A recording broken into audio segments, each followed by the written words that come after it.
Hello, ladies and gentlemen. I'm John Gray, and we're just plain living here. Good morning, Peggy Burton. And I'm Jim Fuller. How are we? We're good. You good? You good?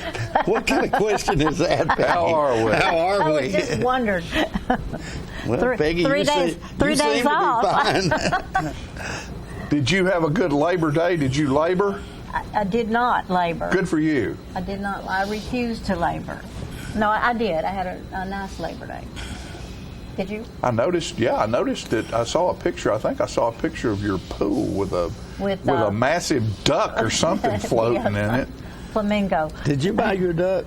Shannon gave it to me. Oh. Shannon and her husband. Oh. But that was my little great-grand-nephew.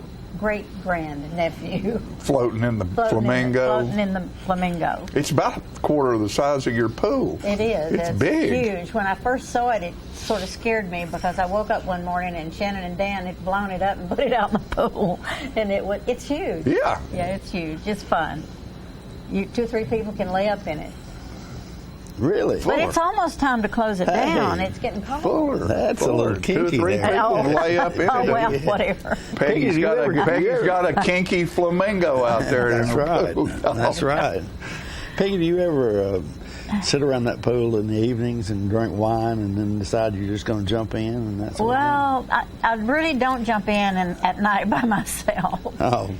That's kind of scares me to do that. Yeah. But yeah, I enjoy it. And I always hate it when I have to close it, but it's time. Yeah. Because it's going to be cold all week, and it's probably time. Leaves are going to start falling. Leaves And are then starting, you've yeah. got to start cleaning. I know.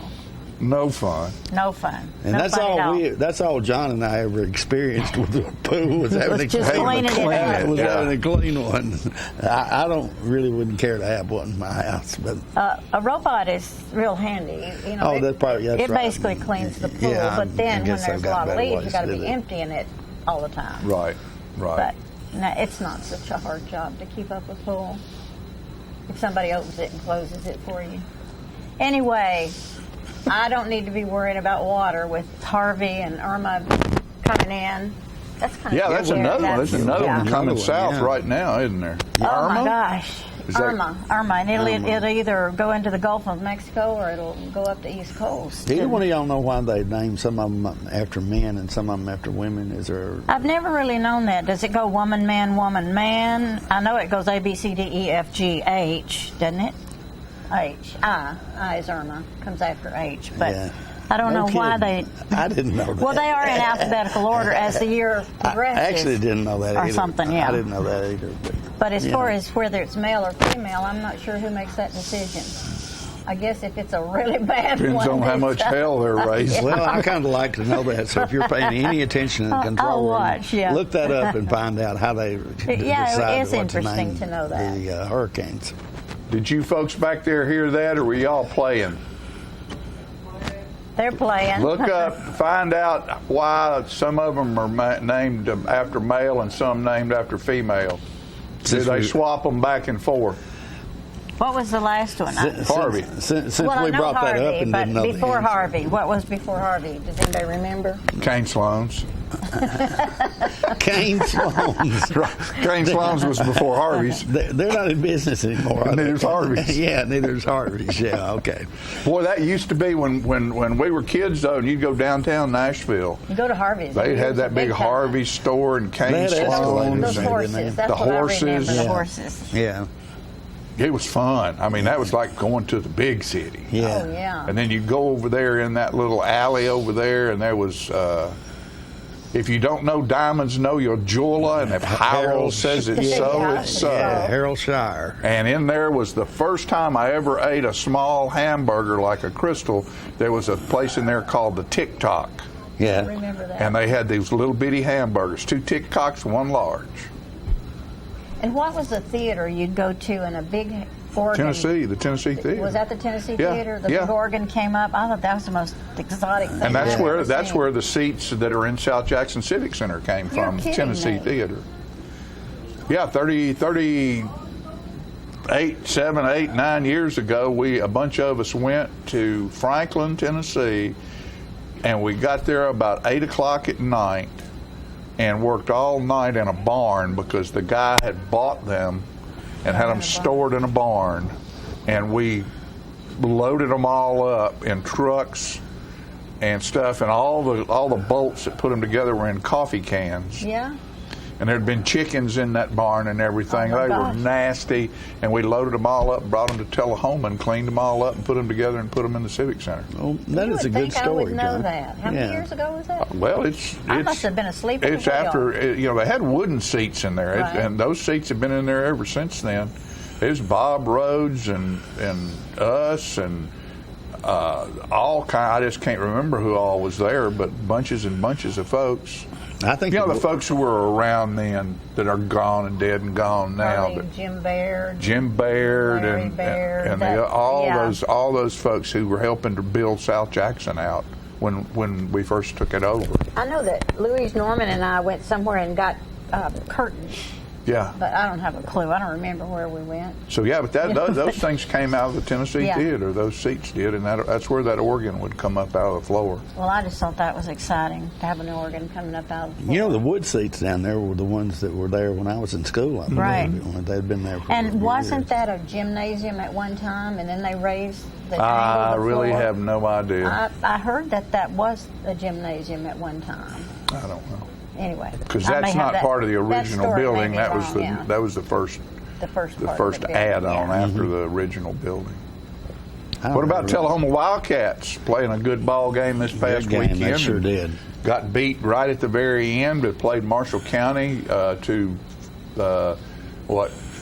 42-35, and lost right there at the end of the game. Competitive through the whole game. Really proud of those kids because Absolutely. Marshall County looked like when I first walked out there, and of course we played the game on Saturday afternoon because of the rain. I walked out there and I said, "Is that Marshall County or MTSU?" I think they actually got us some information we asked for, didn't they? In 1953, the United States began using female names for storms, and by 1978, both male and female names were used to identify northern Pacific storms. This was then adapted in 1979 for storms in the Atlantic Basin. NOAA's National Hurricane Center does not control the naming of tropical storms. Instead, there is a strict procedure established by the World Meteorological Organization. For Atlantic hurricanes, there is a list of male and female names which are used on a 6-year rotation.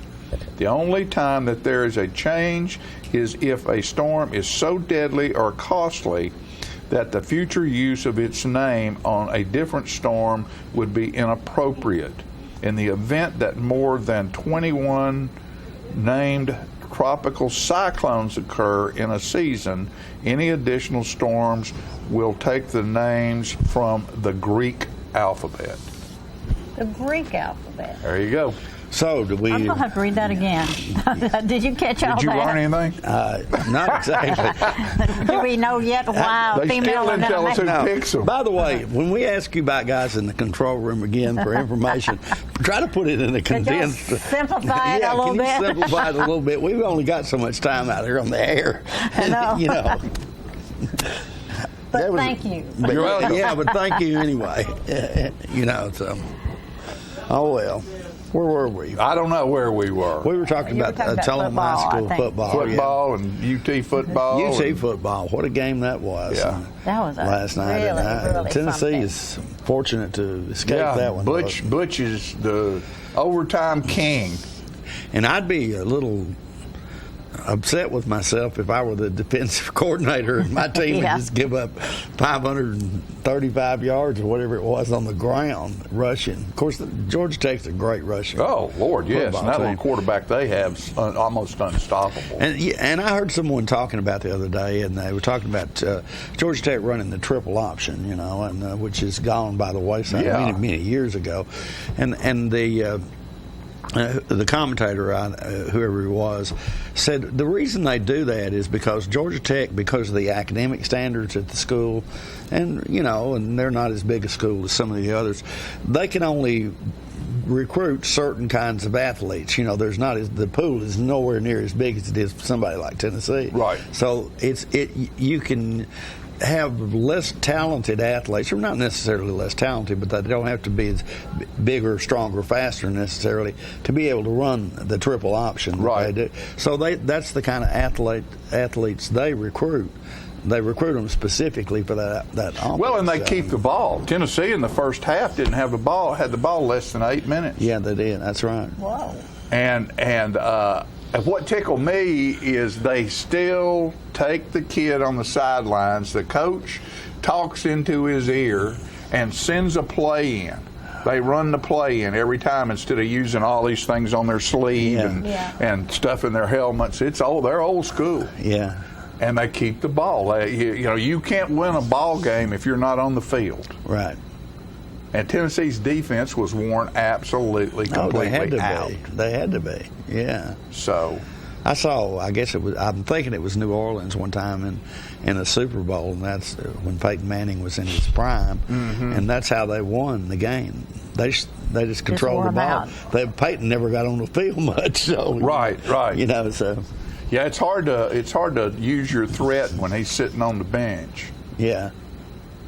So but it was a good weekend, and let's see here. You written us a poem? Speaking of storms, I don't know if I read this one last time or not. Fluffy and Floating on a Breeze. I think you might have. But Might have. you I can will read that again. Fluffy and Floating on a Breeze. Ragged and dark, filled with ill will, depressingly gray, leaking drops like tears. Flying high, surrounded by a halo of brilliance. Some days I feel like a cloud. Yeah, you read it, but it's good to read it again. All right. Gives you a chance to think about it. Sometimes you get all scrambled up, occasionally end up fried. There are days you boil, some soft, some hard. I believe life is better served poached. One comment on the first one that you read.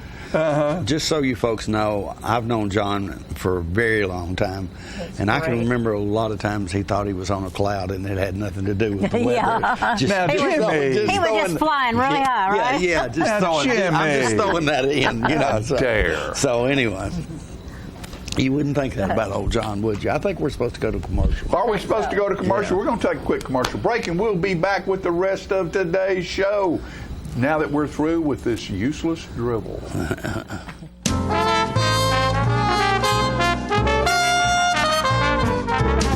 The Russell Barnett Automotive family has launched its new Owner Advantage program. It starts as simple as your first year's maintenance is included with the purchase. We have 1 year, 3 year, 5 year plans available. Car detailing, car rental, collision repair. Stop by one of our 5 locations and let one of our certified sales staff tell you all about it. The Russell Barnett Automotive Family Advantage Program. And remember, my question is, why buy anywhere else? All I have to do to think about what I was physically before and what I am now, and I don't ever want to go back to that original situation. The overall mission of the rehab team is always what is best for the patient and how we can facilitate maximum potential from every resident. Well, the most important thing to me is that I'm allowed to do whatever I want to do, Everyday Miracles, Life Care Center of Tullahoma. Get your news first, fast, and free with your news leader on 6 every Tuesday, Thursday, and Saturday nights at 6, 8, and 10 p.m. Local weather, sports, community calendar events, and a comprehensive look at the latest news stories and news makers as only a video news broadcast can do. Get it first, fast, and free with News Leader on Channel 6, your local information network.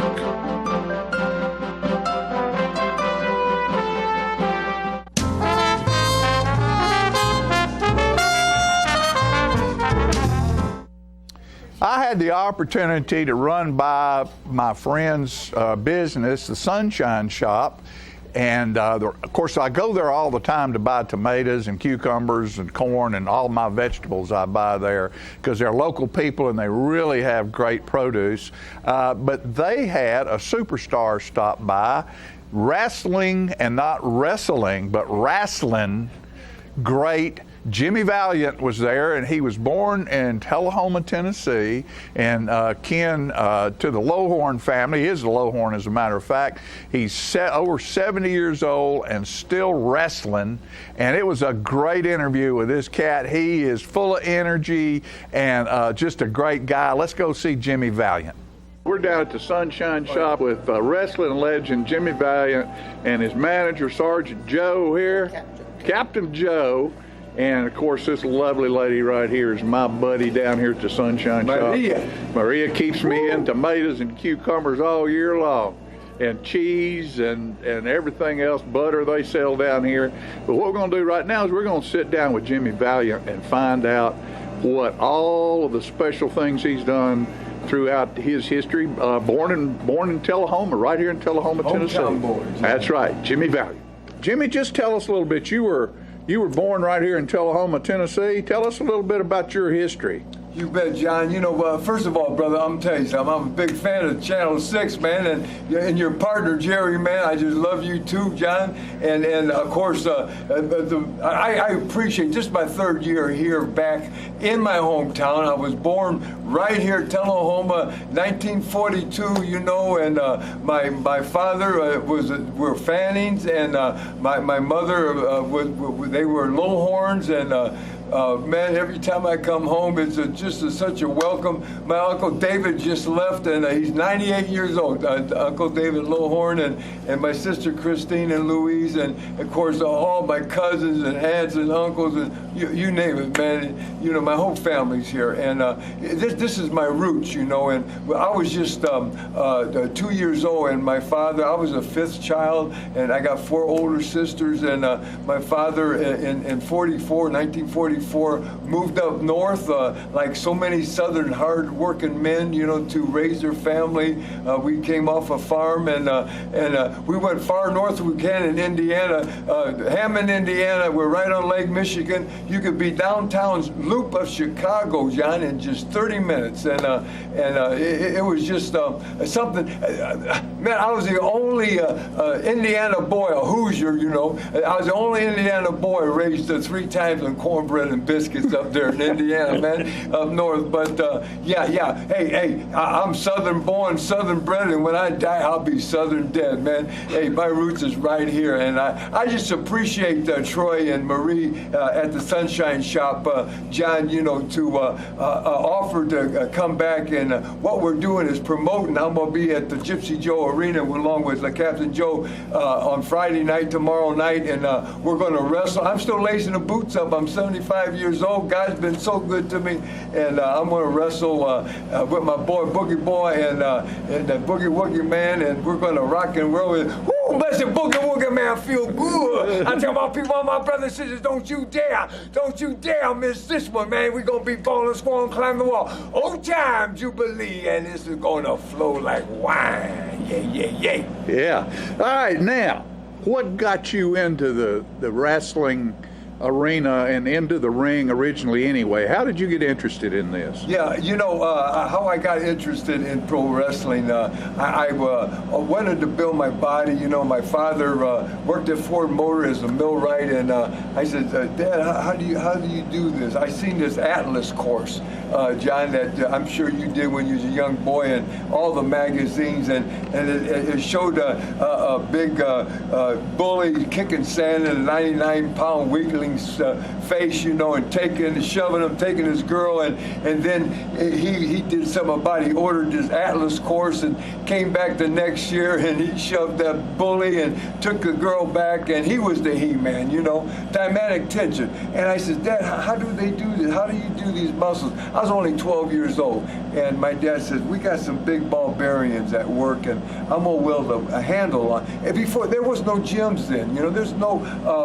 bodybuilding magazines. There was no health food stores, you know, or whatever. And I didn't know how to do this, you know. So between me and my father, my daddy, you know, we figured it out, and I started training, working out. I lifted the day he brought it home, Johnny, I weighed it, and it weighed 17 pounds, and I did it every way I could till my muscles burned. And just before I went to bed, I jumped down, I did 25 push-ups, and I jump in bed, and I just go to sleep, and I just dream about, you know, big muscles and wrestling and whatever I wanted to dream about, man. And you know, everything's a dream. Hey, you dream, and you work hard towards your goal, you know, and it'll come true. I'm not that big bone. Right now I'm real lean, you know. I weigh what I did in high school, you know, but I did it purposely. But when I got in pro wrestling, 1964, been wrestling 53 years, y'all. And Vern Gagne, my mentor, Dick the Bruiser, and they says, Jimmy, they want to see big people out there. You know, you got to get bigger. So I didn't know how to do it. I just force fed, man. I did what it took, John. I ate six sandwiches for lunch. I got a dozen eggs in my body every day. I drank a gallon of milk. I did whatever it took to do this, to make this my dream. And you can anybody can make their dream come true, brother. You just got to work hard at it. I don't care if you want to lose weight, if you quit smoking, man, quit doing whatever you're doing. Hey, you can make it just by doing it, you know, and concentrating and doing it cold turkey, and just do it, and it'll happen. Well, who were some of your heroes as a young boy in the wrestling business? Who did you look up to, and who did you want to model yourself after? You bet. Oh my goodness, one of the greatest Latin stars ever, you know, was Luis Martinez. He didn't get, his what he deserved, you know. Pepper Gomez was a great Latin star, and others, you know, but he was a mentor of mine. Johnny Weaver from the Mid-Atlantic area. People like, of course, the Bruiser. Dick the Bruiser was my first mentor, and the Volkovs, you know, that trained me. And now I'm not talking about Nikolai Volkov that was teamed up with the Iron Sheik in the 70s and the 80s. I'm talking about the original Volkov, Nikolai and Boris, and they were hot like John in the 40s and 50s. These were the guys that trained me. Bobby Manigoff. He was world champion. He had the belt that NWA that Ric Flair had. In 1942 he had it, and that's the year I was born, man. And all these guys helped me. You know, they took me under their wing. There was no wrestling school. I got a wrestling school now, you know, in Charlottesville, Virginia for 25 years with my lovely wife Angel, and we trained these kids. Now I already lived my life out. Now we make these kids' dream come true by coming to the camp, and we help these kids, you know. Yeah. But there was none there. But you had to take the old timer had to take you under their wings and put you there and bring you along, and you would actually learn on the job training. You would learn how to do this on the job. So it was a complete different world, and you know. And here's what I want to say, John. If you were a wise guy, you know, you thought you knew it all. You was real, oh man, this wrestling is nothing to it, brother. Man, they'd break your arm. I'm telling you, these were tough guys. They had the big necks, the big cauliflower ears. This is a real deal. This is in the 60s, man. You know. And brother, hey, you'd be right out that door. They wouldn't give you a chance. It hurt you. I'm telling you, you know, if you didn't go and really want it, and they see you're sincere, you know, and you're one of them, you know, you got to fit in. And hey, you'd be running down that alley, man, like a scalded dog with that tail between your legs. Of course, around here we had the Nick Gillis and Roy Welch out of Nashville, and at the Hippodrome, and that was the Fargo brothers, and Mario Milano and Tojo Yamamoto and all of those guys. Did you ever run across any of those guys? Oh, all the time. We see Jerry Lawler still. You know, Lawler, man, I had a feud with him. It was the summer, God bless, the king of rock and roll, Elvis Presley, died. It was August of '77, and you know, of course, Jerry Lawler, he's the king of wrestling, and I had a feud with him starting at that time. and it's continuing today, man. You know, we still get in there and mix it up, and you know, after all these years. And I just heard Elvis, God bless him, man. It's been passed for 40 years, so. It's been going on 40 years, you know, Dundee, Austin Idol, Tojo, Animals. I wrestled all the Gypsy Joe, you know. In fact, I'm at Gypsy Joe Arena tomorrow night with Captain Joe. So, you know, all the old time, and Goulas, of course, and Roy Wells, sure, they were the big promoters here, and now, you know, we're on the independent circuit, you know, but still doing it, though. Still doing it, brother. And how old again? Yeah, 75, sir. 75 and still in the ring. Yes, sir. Lacing them boots. Jimmy Valiant right here. Welcome yes, back to Tullahoma, my friend. You know what? Real fast, John. I want you to zoom in on my legs. You know, you hear about the old cowboys. They want to be, when they die, God bless them, they want to die and they want to be buried with their boots on. Right. Well, I will be buried with my boots on because I got laces. I got boots. I got boots right here, all the way up my leg, right there. Wrestling boots, man. Got wrestling boot When tap. I die, hey, like go. I said, Southern born, Southern bred. When I die, I'll be Southern dead All with right. these wrestling boots on. Got you, man. Jimmy Valiant. Thank you, brother. I love you, Welcome Johnny. to Tullahoma. Captain Yes, Joe. sir. Yes, sir. God bless Good you. luck to both of you. Come to the Sunshine Shop. Best deals in town. You y'all. got it. Woo, match that.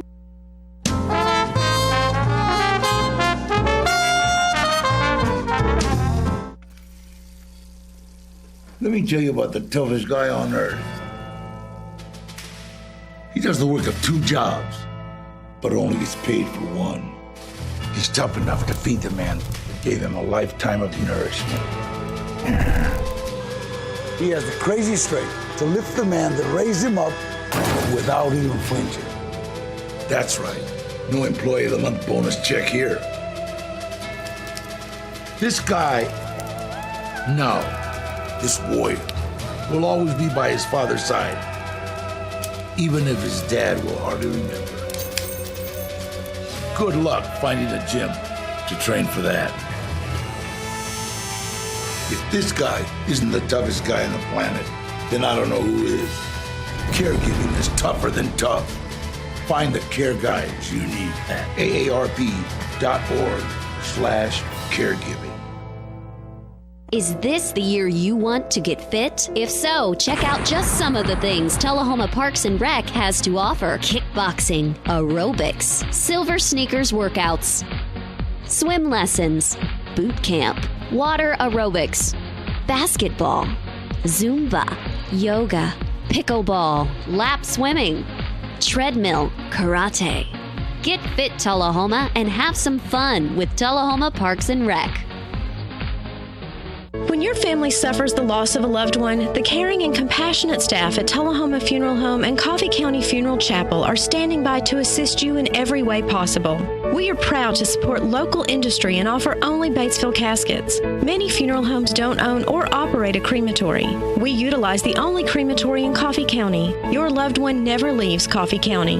We can accommodate any need and any budget. Consider our complete pre-need service to remove this burden from your family during their time of grief. Lock in today's low costs and protect from inflation. Tullahoma Funeral Home and Coffee County Funeral Chapel.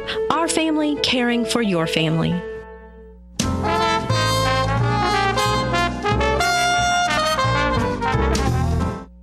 Welcome back.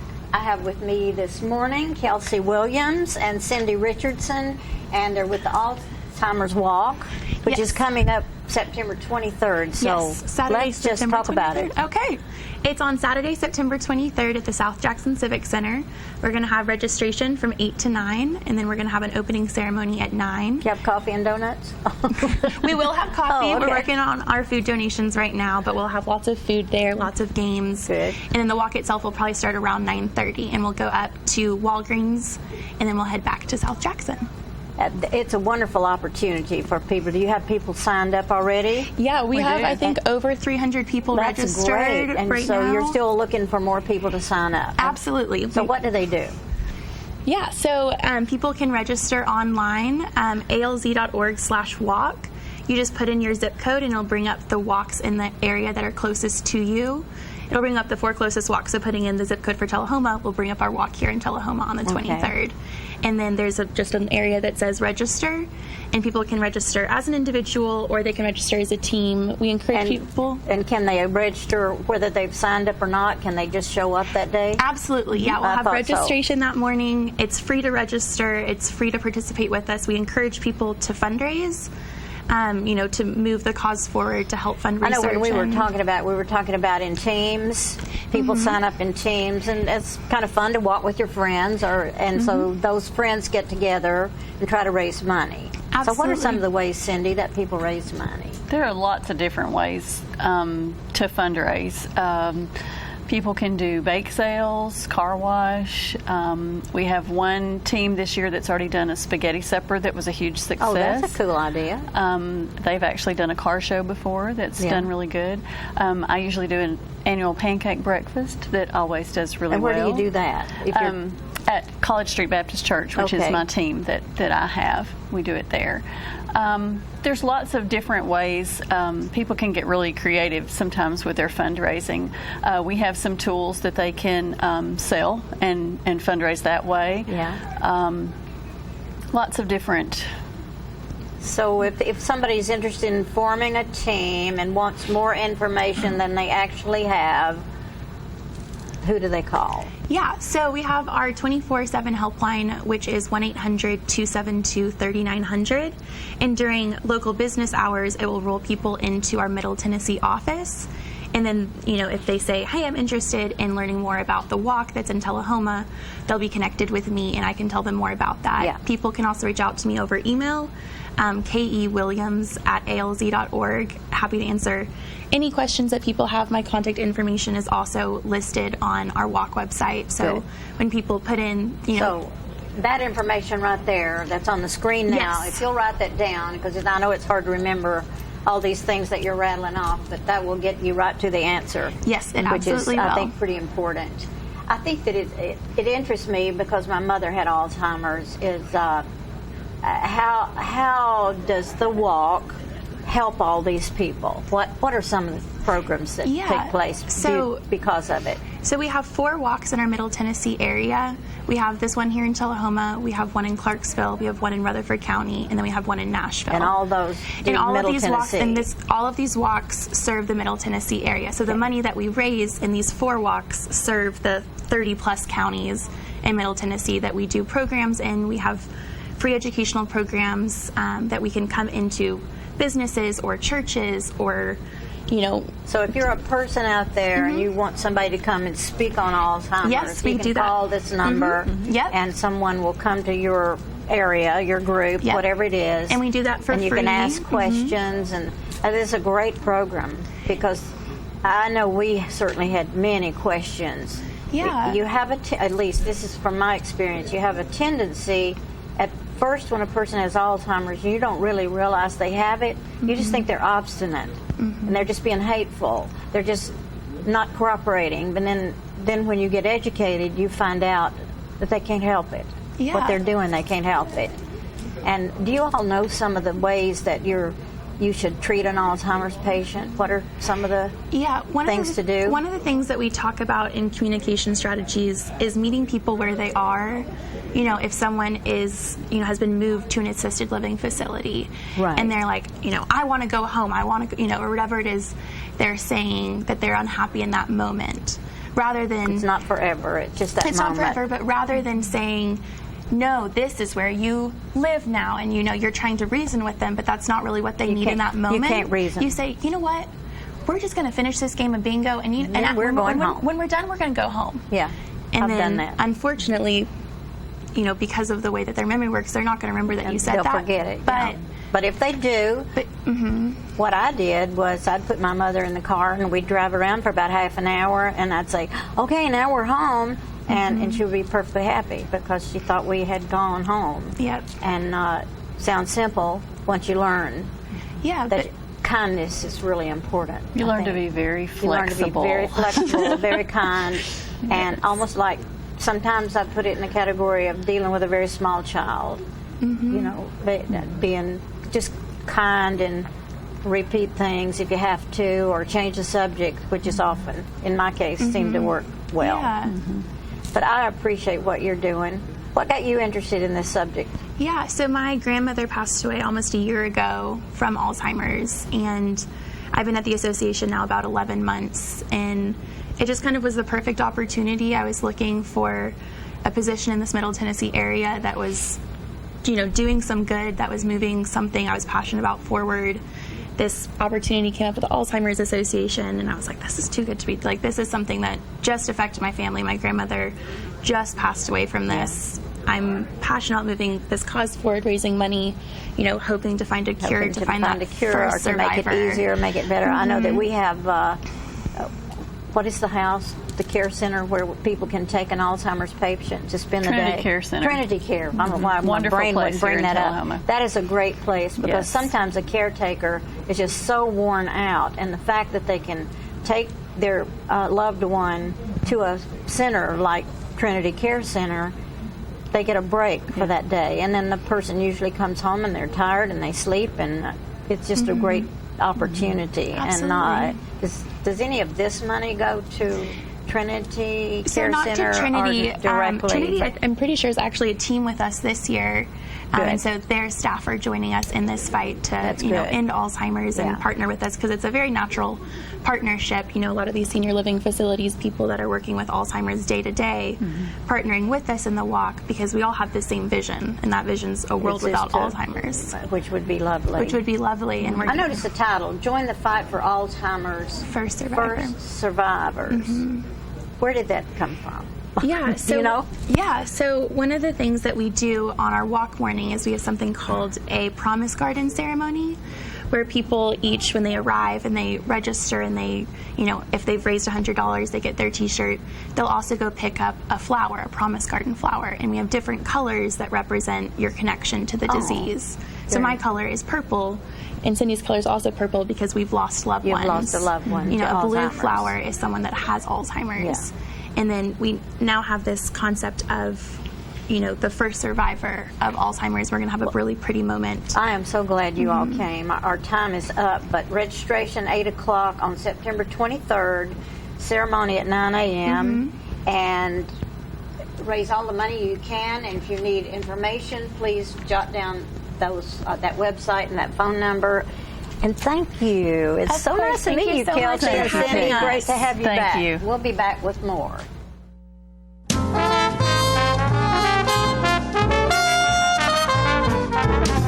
Oh, hello, ladies and gentlemen. This is the paint. Uh-oh.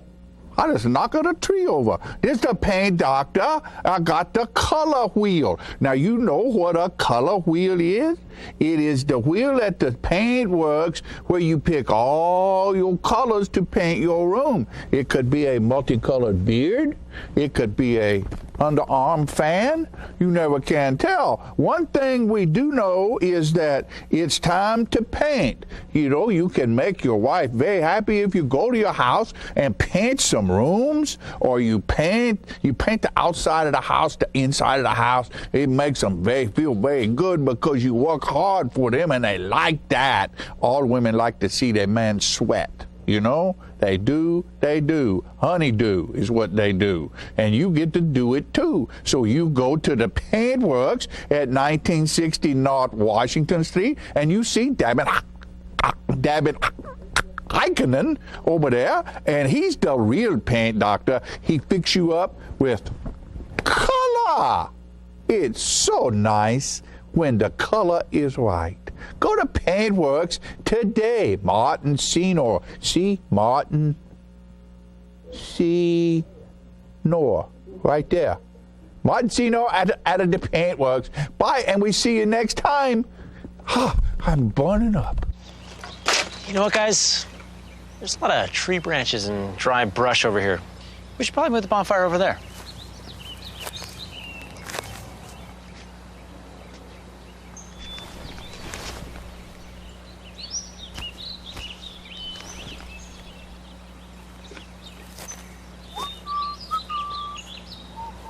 I'm guessing Smokey liked that idea.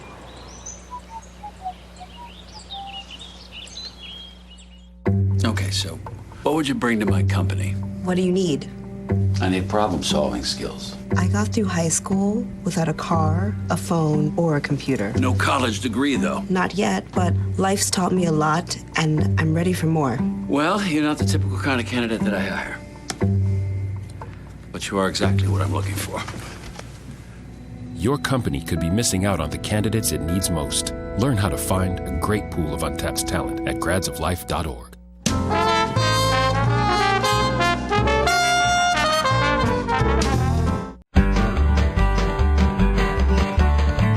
Talking history about this and that. It's Conversations with John and Pat. With John and Pat. With John and Pat. Hello, everyone. I'm John Rickman. And I'm Pat Welch. And John, we're here today for the 60th rendition of the Conversations with John and Pat. Another milestone. Pat, I've got a song here, and I'm going to ask you to hold the words because I haven't done it in about 20 or 25 years. Well, and I'm not. And to be fair with the audience, you know, you probably think that spend hours practicing these songs. No, I don't. Normally, when I come here, that's the first time 30 seconds. That's the first time I've heard it myself. You know?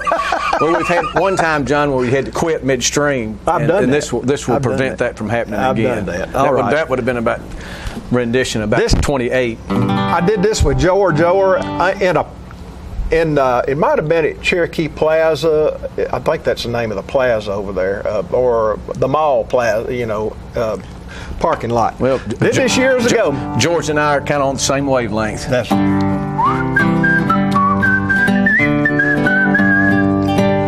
I've been to New York City and I've seen those city lights, but I'd trade it all today for just one Tullahoma night. My mind is on the Southland, that's where I long to be. I'm coming home to you, Tullahoma, Tennessee. Tullahoma, I'm coming home. Years ago I left you. Would you move your thumb just a little? I'm sorry, John George. Calling me. I've searched the whole world over and I've seen all I want to see. Now I'm coming home to you, Tullahoma, Tennessee. I've been to San Francisco and looked across the bay. It's a nice place to visit, but I wouldn't want to stay. 'Cause I got a sweetheart waiting for me patiently. I'm gonna settle down with her in Tullahoma, Tennessee. Tullahoma, I'm coming home. Put that back. Yes, sir. Years ago I left you, the World Cup calling me. I've searched the whole world over and I've seen all I want to see. Now I'm coming home to you, Tullahoma, Tennessee.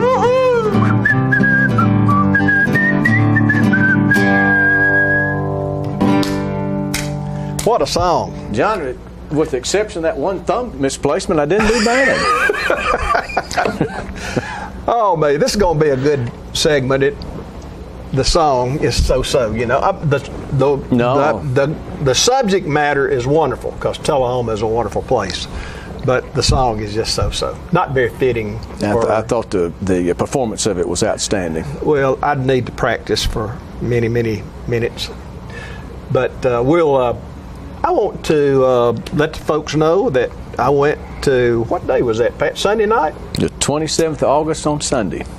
We went down to the induction ceremony of our friend Mr. Welch and the Wrestling Hall of Fame, and we had a great time. I understand, and I'm not sure of the exact number, but there were probably 40 folks from Tullahoma that day. It pushed 50. And the total crowd was close to 300. Yeah, it was a great night, and had a good meal, and then they had each of the inductees, which I think were seven inductees. And my friend here, because his name always ends in W, is last to speak. But I want to tell you that the last one was the best, in my opinion. Well, that may be a stretch, John, but I appreciate that. Yeah. But it was a good ceremony. And I sat next to a gentleman that you knew at Father Ryan. Joe Lester's on one side, and I had seen him, we figured up one time in the last 40 years, and that was, we walked past one another at a state tournament about 10 years ago, I guess, and you were pretty fortunate because he was a legend in Middle Tennessee in the 70s. Bobby Garman that coached at Father Ryan. I enjoyed sitting next to him, and he was very nice, as acclaimed as their Father Ryan's wrestling program is, they started in the early to mid 60s, and they've only had 3 wrestling coaches. And you got to sit next to and eat a good meal with the middle one. And Bobby Garman was a good coach and a class act. You had 2 pretty ladies there. One, as I remember, 87, and the other 91 that was there. My mother and mother-in-law were there at 87 and 92 years young, and both behaved. Were they proud of you? And they were both proud, and my mother-in-law was kind of lost for words. Very surprised. Well, I think I said in my speech that she was utterly shocked when she found out that I'd been included in the Hall of Fame. My mother-in-law and I have a great relationship. She's a nice lady, and your mother, a great lady too. Yeah.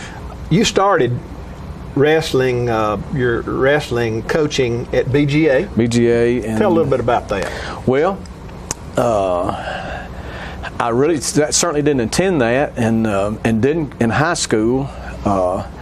But I was there helping with football, and the football coach was the athletic director.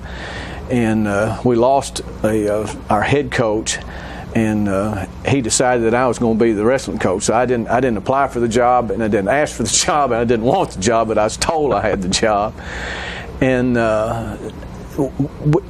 he sent me to a really nice coaching clinic at Northern Iowa University, and Dan Gable, who's arguably the best wrestler that's ever been in the U.S. anyway, he was the clinician, and it didn't take but a week's worth of going to this clinic that I kind of was on par with most of the coaches in Tennessee at that time, Middle Tennessee especially, because there just wasn't, the wrestling was to the state was brand new. I don't think the first wrestling tournament, high school tournament, TSSAA sanctioned wasn't but at 61 or 62, something like that.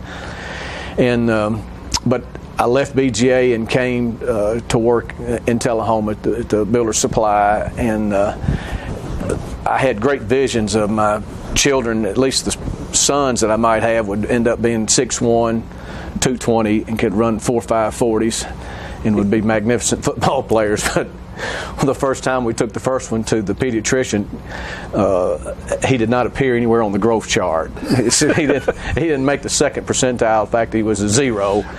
And when a man walks into the high school at 85 pounds, he's kind of limited in what he can do. Let me interrupt you there, though, but he had a heart. Didn't John have a heart for wrestling and for winning and for competing? Yeah, and Michael was a really good youth wrestler, too. That's right. And I think he hit the chart the first time at 5%. Anyway, I've really felt like that being forced in to coaching wrestling in high school was almost providential, because it gave me something that I could help my own children in, and I hope I've been a little bit of help to the wrestling program over a pretty good while. We started the kids program here, and I believe the first season would have been the 91-92 academic school year, and it's been great for me, and it's been, I think, good for the high school wrestling, because it's really improved the experience level of their wrestlers. Now, your son won a state championship.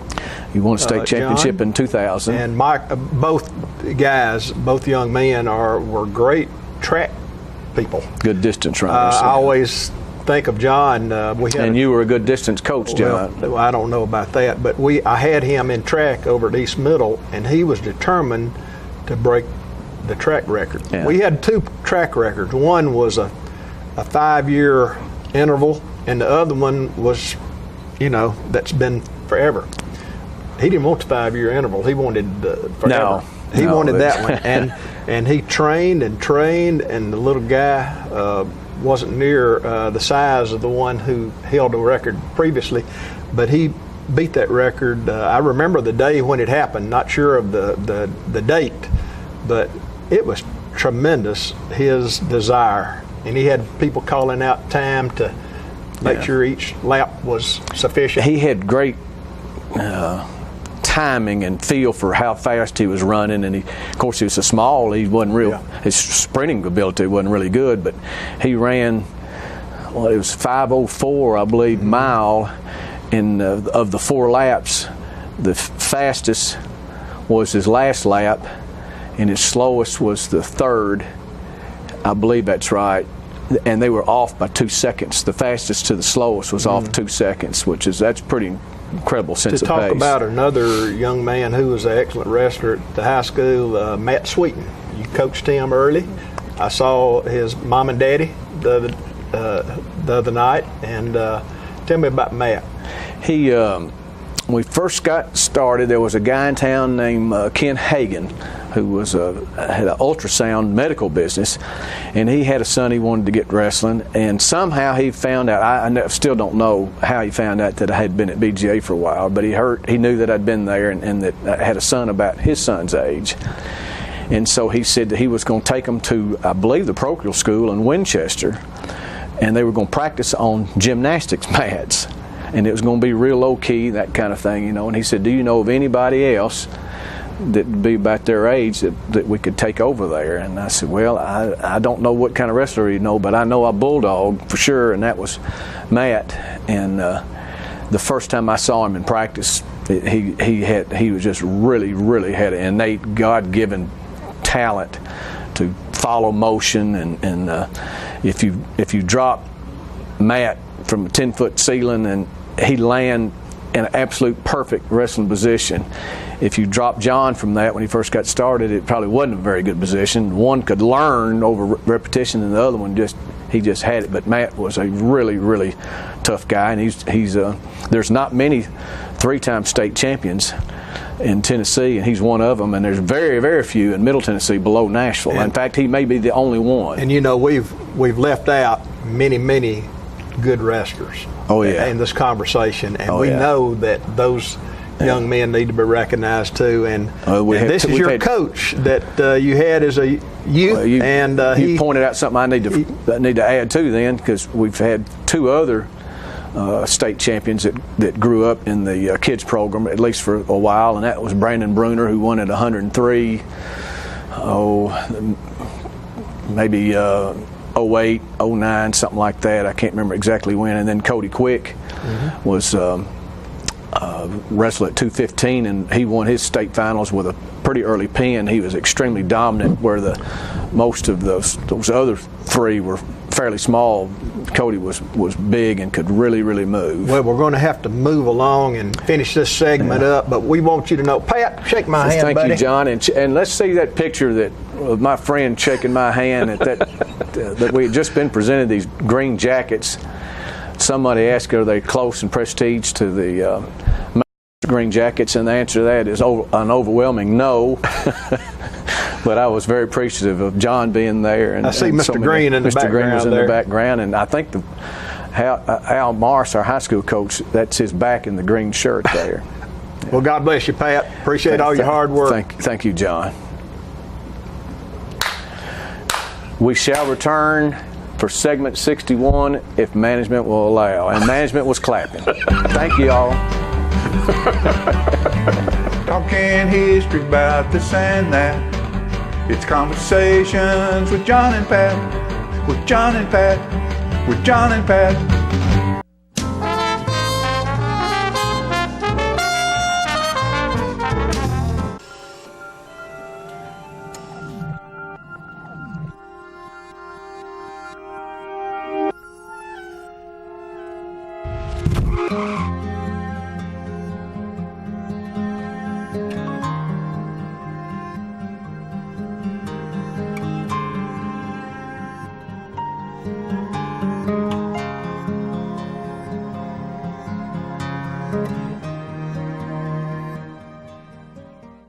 Animal Shelter has served Tullahoma dogs for nearly 30 years.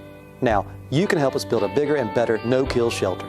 Your tax-deductible gift is matched dollar for dollar. So come on, bark it forward and donate now to have your tax-deductible gift matched. Make your check payable to the COT Shelter Building Fund and go to tullahomatn.gov to see all the unique gifts available for your generosity. For more details, you can call City Hall at 455-2648.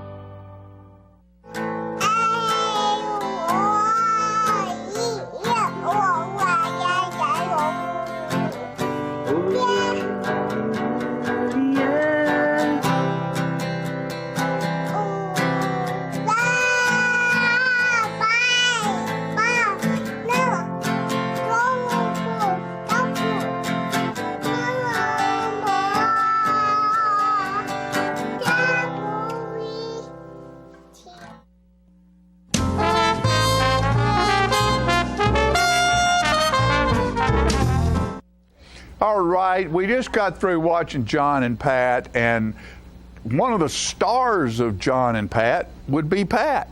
And that's our own Pat Welch, and this past week he was inducted into the wrestling, not wrestling, but wrestling Hall of Fame, and we have video from that induction.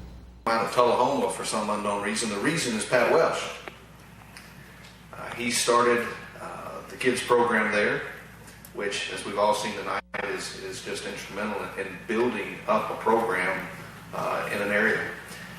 To do that in a smaller town like Tullahoma that may not have a rich history like a Father Ryan or an MBA or McGavick is a little bit more difficult. You have to be a community organizer. Pat Welch has done all that and more. He's admired by everyone in the wrestling community. In his hometown of Tullahoma, they've even named a dual meet tournament after him. I'm sure Jeff Lester, what is the name of that tournament? The dual meet? The Pat Welch Trials? Pat Welch Day of Duels. Day of Duels. Great name. Well done. But Pat is someone that is just Mr. Dependable in this sport as well, too, and never needs a thank you or that a boy from anyone. He just gets it done. I believe, Pat, were you a coach at BGA when I was wrestling? 77 to 79. Okay. I remember you from BGA. I must have been when I was a little cowboy running around, slapping referees. But it just seems like you've been a member of this community and this sport for so long. This community is deeply indebted to you for all of your service. We'd like to ask you to come up here and be recognized by this week. Thank you.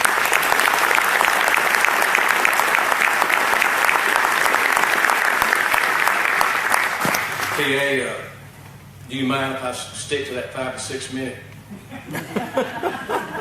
dual heavy print that everybody else is stuck to? I'm going to try to hang with it. Some of you may be surprised to see me up here. You're not alone. My 87-year young mother was mildly surprised herself. On the other hand, my 92-year young mother-in-law was absolutely shocked. I need to recognize a few people that I wouldn't be up here if it wasn't for them. And I want them to raise their hands so that people can see how good looking you are. First, Coach John Oxley, who's the head football coach and athletic director at BGA in the 70s, who originally hired me to help in football, and later told me that I was going to be the next wrestling coach. Where are you, Coach? Right here. When the coach first hired me, we both had real nice hair. David Cleveland, Mark Moran, Alan Sweeten, raise your all's hands. They were all with me when we started the kids program in Tullahoma and really had a much greater vision of what it could be than what I had. Our high school coaches presently, Al Morris and Jeff Lester, and also Sean Atkins and Alan Rogers, who coached in the kids program and in the middle schools and helped provide great leadership for our takedown club. Tommy Badon, who was with me when we had the Future Champions program. He's somewhere here, I believe. I hope, anyway. There he's in the back. Thanks, Tommy. And I'd be remiss if I didn't recognize Tullahoma's 3-time state champion Matt Sweet.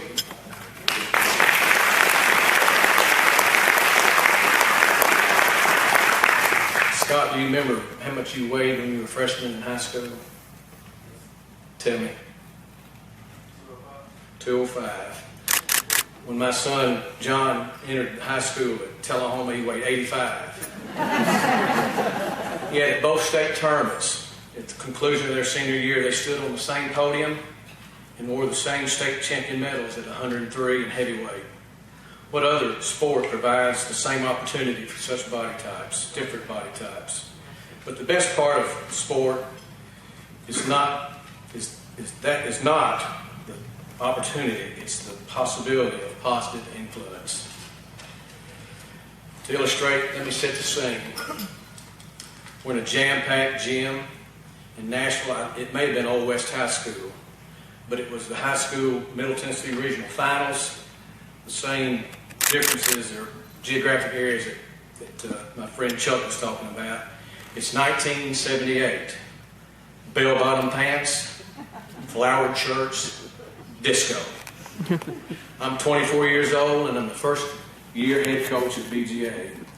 Wrestling in the 126-pound finals are wrestlers from Father Ryan, who at that time was the best team in the state, and Tim Garrett from Overton. Overton was probably the second best and was second in the region at that time of the tournament. The Ryan wrestler is easily ahead, but with very little time left, Tim Garrett from Overton was hurt and the Ryan wrestler was penalized. The rules state if Tim cannot continue, the Ryan wrestler, again he was way ahead, and also as defending state champion, he would lose. Now for the important part. Many times in this situation, the coaches would start a near right, as the penalized wrestler's coach would often try to intimidate the opposing coach and wrestler into continuing. And often the injured wrestler's coach would not allow his wrestler, even though he was able to continue, to finish the match in an effort to capture an easy win. Now the two coaches have been mentioned many times. Right, they walked towards one another on the mat, looked like two deacons going to a Sunday school church social. Bobby's whole countenance communicated that his wrestler was wrong and he would accept whatever Tim and Coach Carter decided. A few minutes go by and both coaches communicated with the referee.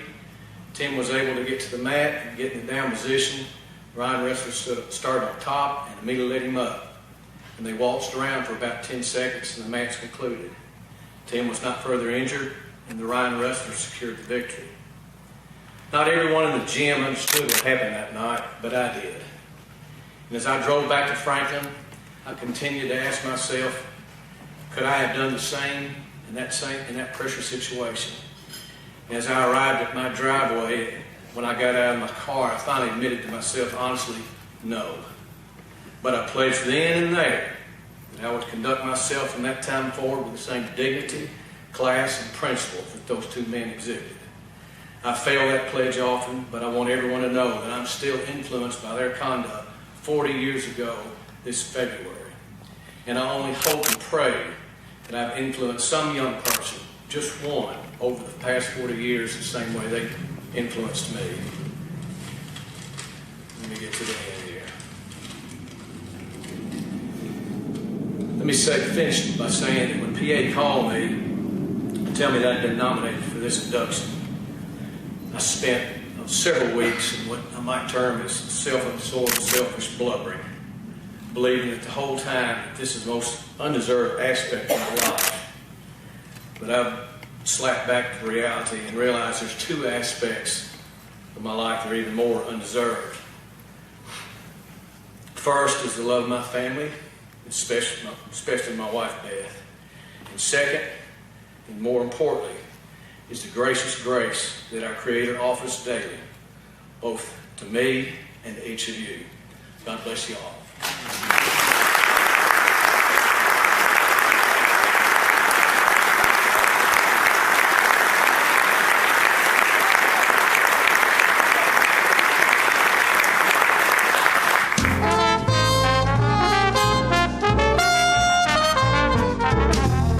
At the time, maybe you were just building a bridge, a business, or a community. maybe you were simply working for a home or a better tomorrow. At the time, you served out of duty and love of country. But in that time, we see a legacy created, an American dream lived.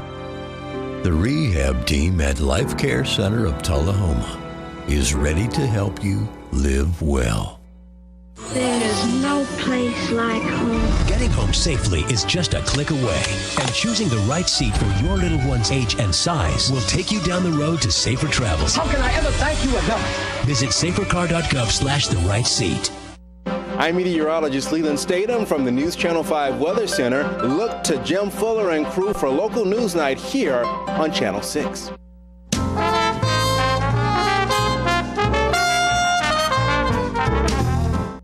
All right, our producer, Philip Scoggins, always finds a way to sneak off and get to Nashville or Bonnaroo or somewhere and get some film of some really great stuff. This past weekend, he went to the final day of Live on the Green, and that was on Sunday in Nashville, and brought back video from the band shell. The sisters, there are 4 sisters from Colorado who have come to Nashville to try to make it big, and they're working with folks that Philip had worked with at Moraine Studios years ago and did Kenny Rogers and the Judds and different ones. And so Philip was quite impressed with these young ladies and said they probably going to make it. So let's go to that video from Live on the Green.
sweet water from the well. The ocean and no spices, no food. But our pleasures one buys again. Only thunder from the shine, yeah. Hotter than whiskey, easier to kill. Lord help me, I gotta get my fill. I wanna drink thunder from the shine.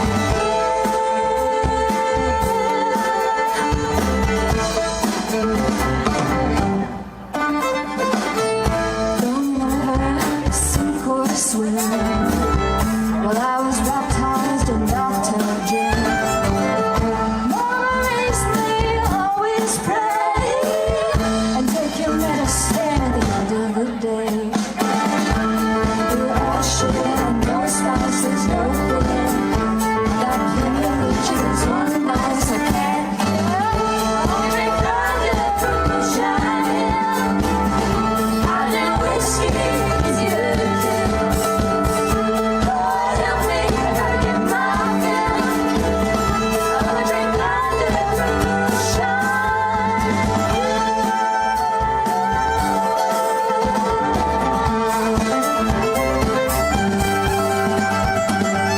wanna drink thunder from Moonshine Hill.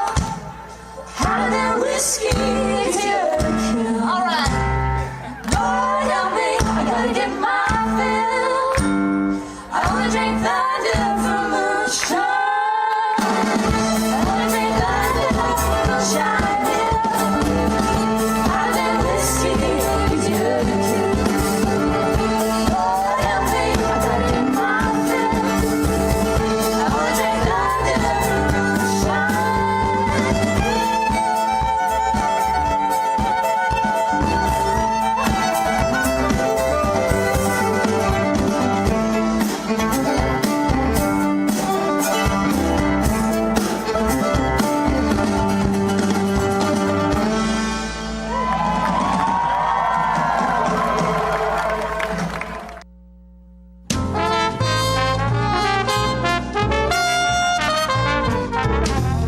Partners for Healing provides medical care to the working uninsured of Coffee, Franklin, and Moore counties. We are in Tullahoma from 8 to 5, Monday through Thursdays, and in Manchester on Fridays from 8 to 12. We provide primary medical care and offer an in-house disease management program. My name is Rosie Mitchell, and I would just like to say I am blessed to have partners in my life. Please call 455-5014 for more information. Thank you for being one of our Partners for Healing. Hello, this is Janie Price. When my husband Ray Price would tour across the country, his favorite place to dine was Cracker Barrel Old Country Store locations. His favorite thing to order was the Uncle Herschel. And the beauty of it all is forever. You'll be holding me to. I miss Ray dearly, and I'm so proud that his last album, Beauty Is the Final Session, is available at his favorite restaurant. A love affair to remember. The project includes a duet with Martina McBride and harmony vocals from Vince Gill. Ray believed this to be the best recording he had ever made. Oh, I wish I was 18 again. I think you'll agree when you pick up your copy of Beauty Is the Final Sessions at a Cracker Barrel Old Country Store location near you or at crackerbarrel.com.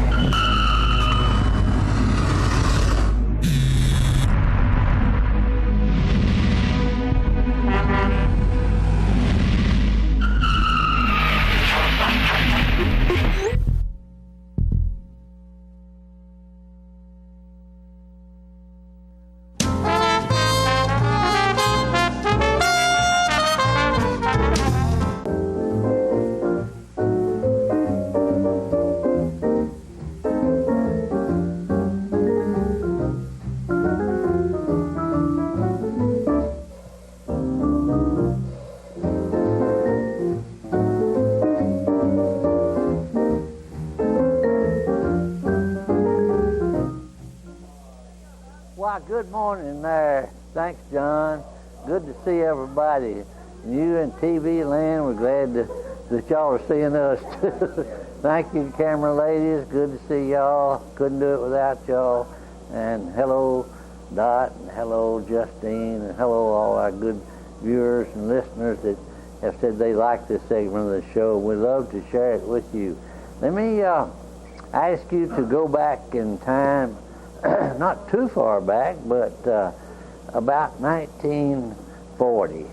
This time of year, in 1940, 60 years ago, the war clouds were rumbling, and it looked like that good old U.S. of A. might be involved in some wartime activities, and the authorities powers that might be selected in their selections of training camps for Army and Navy and Air Force, selected Tullahoma to be a training ground for the Army, because the terrain around here was much like that in Luxembourg and France and Germany. And of course, even before 1940, Tullahoma has always been a training ground for military people.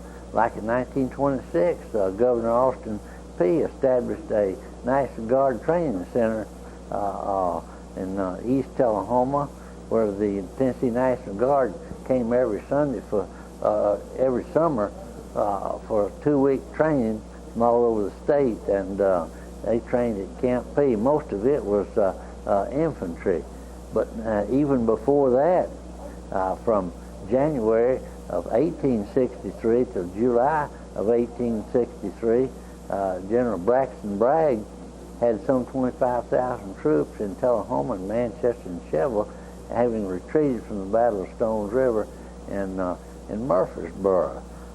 So Tullahoma and the surrounding area have been for many, many years the center of training activities for the armed forces. Now, back in 1940, it was determined that they were going to build a big Army training center in Tullahoma. That decision was made in September of 1940, and construction began in late October of 1940, and Governor Prentice Cooper named this Army training base Camp Forrest in honor of our great Southern Cavalry leader, General Nathan Bedford Forrest from Memphis, that was a great leader during that time of the Civil War, and rightly so, because he was such a great, great leader.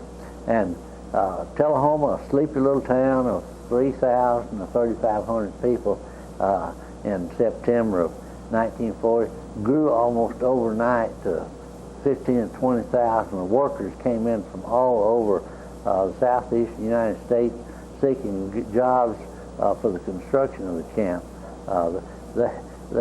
They slept in cars, they slept in trucks, they slept in tents, they slept in attics, garages, barns, wherever they could find a place to rest their head. And to get a job, they had to belong to the Carpenters Union, whose headquarters was in the back of a grocery store on Wall Street, Tullahoma. And they'd go to sign up to get a job as a carpenter, and the union officials asked them, "Where are your tools?" And they said, "Well, don't they furnish tools out there where they're building?" They said, "No, you got to go get some tools." So Lawson's Hardware was just 2 doors from there, and those seeking membership in the union would go up to Lawson's and buy a hammer or a yardstick or a pound of nails or something related to construction, and go back down, and they'd sign them up in the Carpenters Union.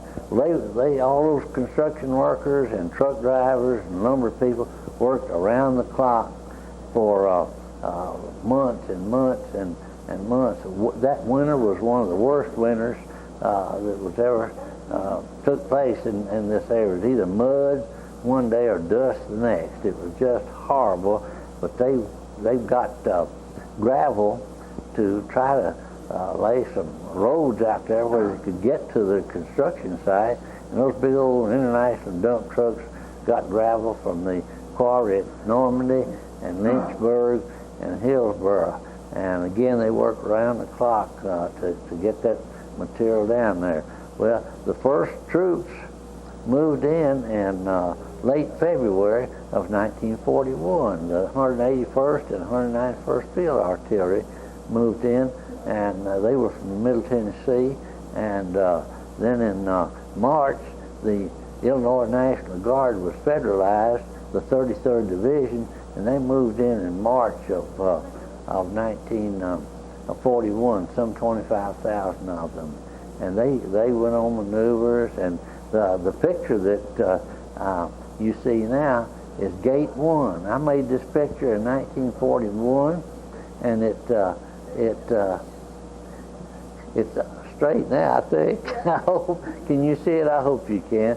I was waiting. I delivered papers out there and delivered groceries out there, and I was waiting to get in the gate at that time. And while I was waiting, I stuck my little camera out the truck window and made this picture. It's the only picture I've ever seen of Gate 1. It's been used by hundreds of people, and it's put on a postcard. And that guard that you see in the picture happened to come by a few months ago and said, "You know that picture you made of the Gate 1 in 1941?" I said, "Yeah." Well, he said, "I'm the guard that was standing there directing people in," and I had remembered his face, but I didn't know his name. And he was also head of the military police headquarters next to the City Hall up at the corner of Lincoln and Atlantic Street when camp was here. Nice fella.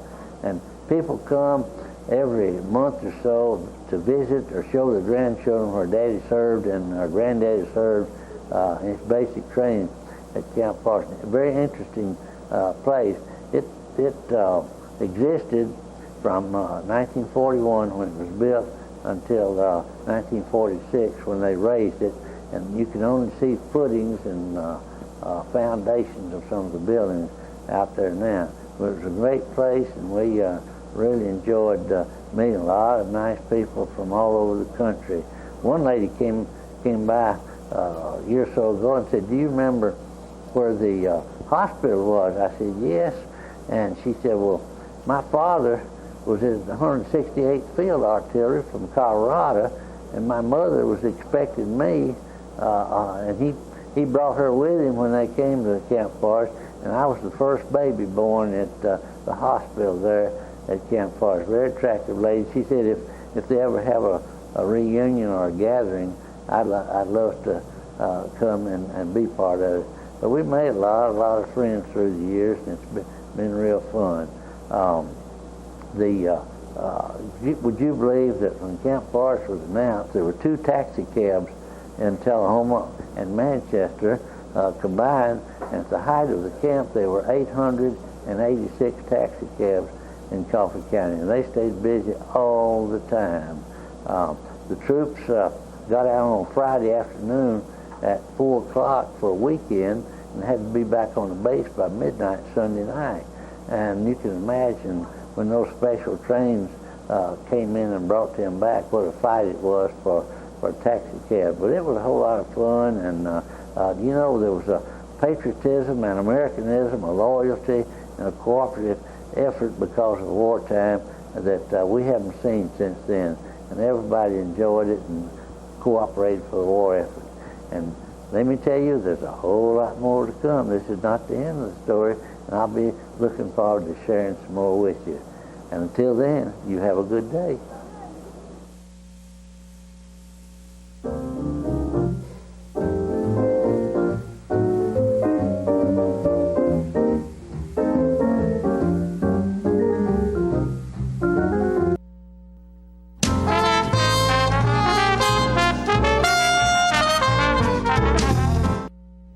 All right, Peg, we're back, and you have a little bit more information on the Alzheimer's. I had promised them that I would say that there's a pre-sign-up day on September 19th from